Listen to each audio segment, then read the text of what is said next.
When I was thinking about who I wanted to invite, of course, Kathy Kushner was at the top of my list because she's a Marylander.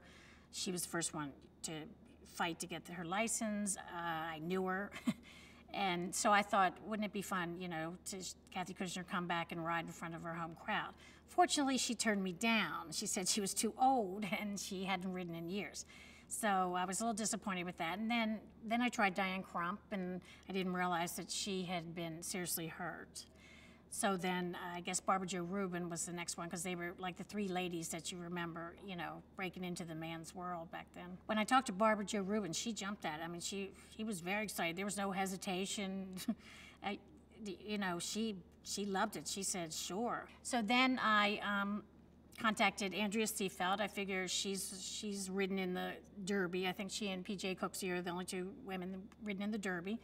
And Andrea was hesitating. Oh, I haven't ridden in so long. I'm not fit. I'll have to diet. So I said, well, just think about it, and you know, I'll give you a couple days.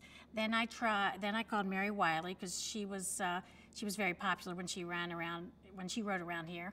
And she jumped at it also, and she is one of my two that is a cancer survivor, and I know she just finished having chemo this past winter. So I didn't know whether, you know, what she would say, but since I knew her, I thought I could go to her and just ask her.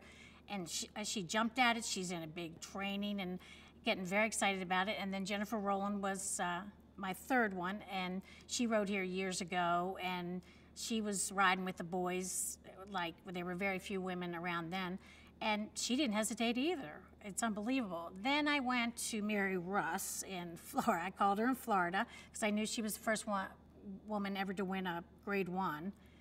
And she was hemming and hawing and saying, oh, you don't want me, and she gallops every day, so she's the best one, you know, that's fitness-wise. And she said, how old's everybody else? Am I going to be the oldest? Am I going to be the heaviest? I said, no, no, no. You just think about it, and you know, if you need me to give you a little push. So I called her like every day for like 3 days straight. And you know, her children urged her. They said, oh, come on, you know. So I was excited the children were on my side. I contacted PJ Cooksey, and she like jumped at it also. She didn't ask who all was in it. She didn't care. She didn't ask how old they were. And then I contacted Cheryl White, who's out in California, and she was a little worried. She was worried about weight. She was worried about fitness, and so I gave her a couple of days, and she called me back. Then I contacted Gwen Johnson. And I knew she was in the area. I knew she was around Philly, and she was the leading apprentice the year she rode. And she didn't hesitate either. I guess she gallops every day also, like Mary Russ, so she won't have a problem with getting fit. And she jumped at the chance too. She thought it was a very good idea, and she said sure. I think they're probably doing it because I threatened them. I said, come on. How could you do this?